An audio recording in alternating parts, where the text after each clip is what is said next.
nombre es Darío Chávez, yo soy médico ginecólogo y el día de hoy les voy a hablar un poquito de métodos de anticoncepción y planificación familiar. Como les decía, la idea es que sea una charla dinámica y que los estudiantes aclaren pues las dudas y mitos que tengan sobre los temas que vamos a tratar. Vamos a empezar haciendo un repaso de la anatomía y de la fisiología, es decir, del funcionamiento del aparato reproductor femenino, para poder pues entender un poquito cómo y dónde funcionan estos métodos anticonceptivos. Ok, entonces aquí tenemos una imagen de el útero, las trompas y los ovarios, ¿verdad? Entonces, bueno, ¿qué hay que saber del útero? El útero es un órgano hueco que tiene una cavidad, que es la cavidad endometrial. Entonces, el endometrio es el tejido que recubre la parte interna del útero. Es un tejido que es susceptible o sensible a la estimulación de hormonas y que todos los meses, por la estimulación de estrógenos, va a aumentar su grosor como preparándose para recibir el embrión, el embarazo, ¿de acuerdo? El útero tiene un cuerpo, que es esta estructura que estoy señalando con el visor. Tiene las trompas, que son esta parte de acá. La trompa termina en una parte que se llama fimbria, que son como estos pelitos que ven en el extremo lateral de la trompa, ¿de acuerdo? Y aquí a la par está el ovario. Entonces, bueno, para que una mujer para quede embarazada, primero debe ovular. El óvulo se libera del ovario, pasa a la fimbria, y en el proceso, o más bien en la trompa uterina, es donde se da comúnmente la fertilización. Una vez que sucede el proceso de fertilización, el embrión se va a implantar en la cavidad uterina, pues y ahí se da ya el embarazo, ¿de acuerdo? Entonces, estas son las estructuras básicas anatómicas que tenemos que conocer. Y también hay que saber un poquito de la fisiología. La fisiología es la ciencia, ¿verdad?, que estudia el funcionamiento de las estructuras y sistemas de los diferentes sistemas biológicos. Entonces, para hablar de anticoncepción, tenemos que hablar, pues, de un componente, ¿verdad?, que es netamente hormonal, porque son, a fin de cuentas, un sistema hormonal el que regula todo este proceso, el proceso de ovulación y el embarazo en sí mismo. Entonces tenemos tres grandes centros que participan en la regulación de la ovulación y del embarazo. Entonces sería a nivel central, en el sistema nervioso central, es decir, dentro del cráneo, tenemos el hipotálamo. El hipotálamo es eh, una estructura glandular, es decir, una glándula, digamos, que produce varias sustancias. Es como el maestro de orquesta de todo el sistema inmune. Ahí se producen todas las sustancias primarias que van a regular el resto de reacciones y de procesos endocrinos, es decir, hormonales en el resto del cuerpo. Entonces, para simplificar de alguna manera, el hipotálamo va a producir diferentes mediadores hormonales, como esta que está acá, que se llama la hormona liberadora de esteroides sexuales, que va a actuar en otro órgano, que es la hipófisis, que es este que está acá, y la hipófisis, bajo la estimulación del hipotálamo, va a producir diferentes hormonas. Las principales en el ciclo hormonal femenino serían la FSH y la LH. Esas dos hormonas son las que van a ser, de acuerdo al patrón de secreción, a la cantidad y a la magnitud de pulsos de secreción de estas dos hormonas,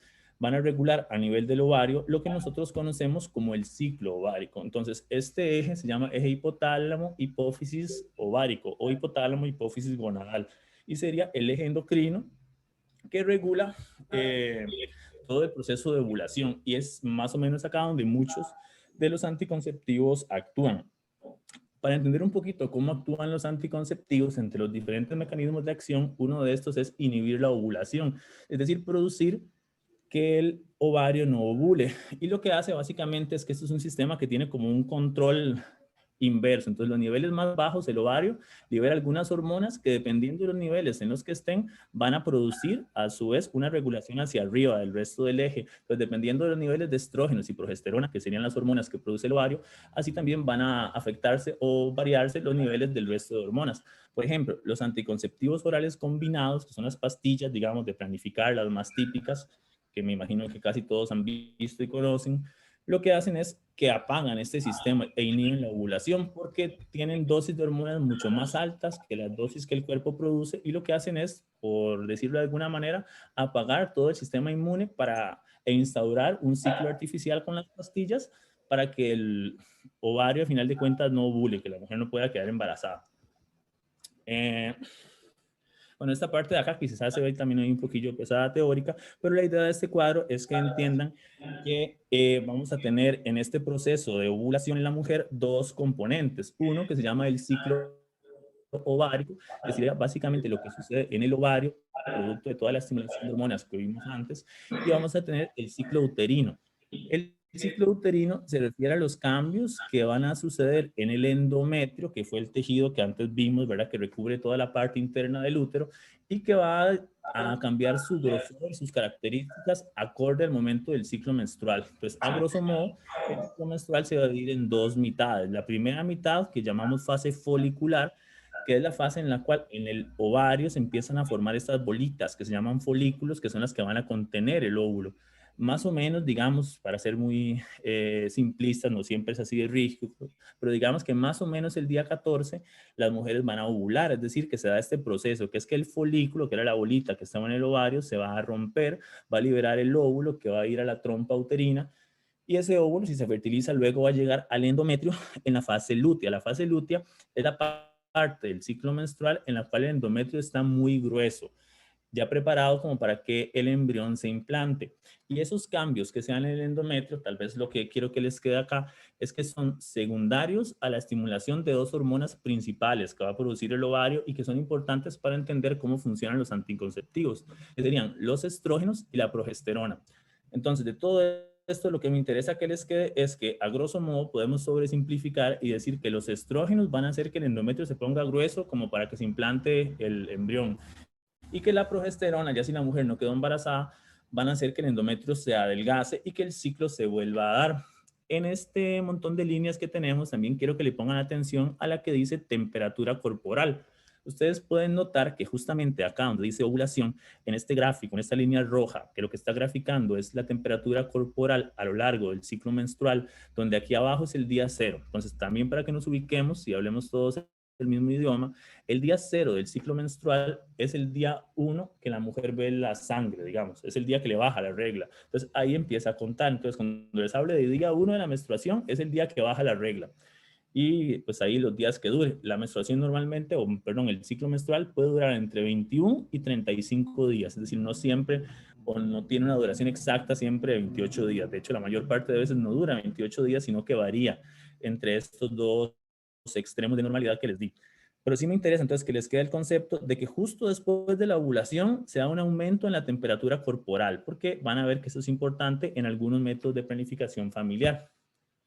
Esto lo vamos a obviar. Entonces, otra vez aquí para recapitular, para enfatizar, ¿verdad? Que tenemos dos hormonas principales que produce el ovario, que van a producir un efecto distinto en el útero, en la parte de adentro del útero, que es el endometrio.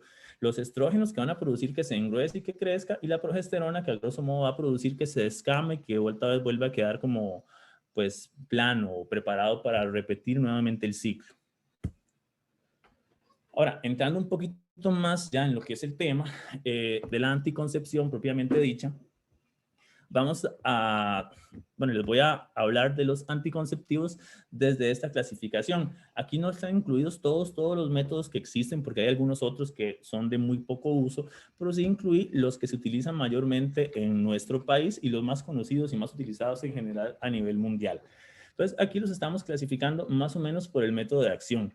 Entonces tenemos los anticonceptivos que son conocidos como métodos de barrera, que como pues su nombre lo dice, ¿verdad? El método de acción que tienen es que crean una barrera física entre la transmisión, ¿verdad?, de los espermatozoides al sistema reproductor femenino, que sería entonces básicamente el condón, que tenemos el condón femenino y el condón masculino, y el capuchón el capuchón cervical, que el capuchón cervical lo vamos a ver un poquito después, porque me imagino que ese sí no lo han visto todos. Luego tenemos los métodos hormonales, que la manera en la que actúan es pues producir alguna alteración o algún cambio en el esquema o en el patrón hormonal normal que vimos antes, y con esto usualmente alterar la ovulación. Además, esas dos hormonas que les dijimos, los estrógenos y la progesterona, van a tener pues otras funciones. Entonces, los estrógenos, a grosso modo, van a hacer que el moco que produce el cuello del útero se haga más acuoso, más elástico. Y cuando el moco es más acuoso y más elástico, permite más fácilmente que los espermatozoides pasen por él. En cambio, la progesterona va a hacer que el moco se vuelva muy seco, que se vuelva menos elástico y va a dificultar que los espermatozoides pasen. por el canal cervical, en general por el tracto genital. Entonces, ese es otro método, digamos, que tienen los métodos hormonales con estrógenos y progesterona para regular o para controlar los embarazos. Dentro de los que son anticonceptivos hormonales, tenemos de diferentes tipos. El primer tipo que está acá son los anticonceptivos orales combinados. Oral quiere decir tomado, o sea que hay que tomarse la pastilla. Entre los que son combinados, se llaman así combinados porque traen las dos hormonas, traen estrógenos y traen progesterona. Y la idea de que tengan las dos hormonas es que cuando la mujer los consume se sienta más o menos como si todo siguiera normal, como si su ciclo hormonal no estuviera teniendo ninguna disrupción o ninguna alteración. Entonces la mujer teóricamente va a tener pues ciclos menstruales más o menos parecidos a los que tenía cuando no estaba utilizando anticonceptivos. Luego tenemos otros métodos hormonales que únicamente tienen progesterona. Y bueno, eso les voy a hablar un poquito más adelante. Y estos se utilizan básicamente en las mujeres que por algún factor no pueden consumir estrógenos. En general, los que tienen solo progesterona van a producir que usualmente a la mujer no le venga la regla.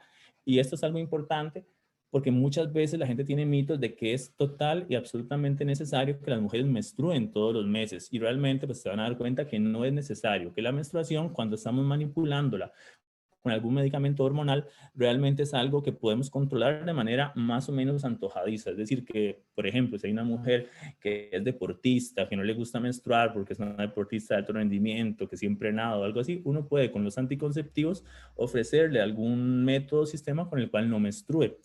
Bueno, ese es un tipo. Luego, los hormonales también pueden ser no solo de tomar, no solo vía oral, sino que pueden ser inyectables. Entonces, entre los inyectables hormonales tenemos igual algunos que tienen estrógenos y progesterona y otros que van a tener solo progesterona. Y tenemos otro método que se llama el anillo vaginal o NuvaRing, que también se los voy a enseñar un poquito más adelante. Luego, la otra gran categoría de métodos anticonceptivos son los que se llaman LARCs. LARC es por la abreviatura en inglés que quiere decir como Long Acting Reversible Contraceptive, es decir, anticonceptivos pues de larga data cuyo efecto es reversible. Estos suelen ser pues los más seguros. ¿Por qué los más seguros? Porque realmente cualquier método anticonceptivo tiene dos tasas de éxito. Una tasa de éxito que nosotros conocemos como la tasa de éxito teórica, es decir, la que según los libros, la tasa de éxito que tendría el método anticonceptivo según todo todas las referencias bibliográficas, si las pacientes lo utilizaran de manera perfecta, es decir, si nunca se le olvidaran las pastillas, si no tuvieran ninguna enfermedad de fondo, si no consumieran ningún otro medicamento, ninguna otra sustancia que pueda afectar el metabolismo de la hormona que le estamos dando. Ese sería como el uso teórico.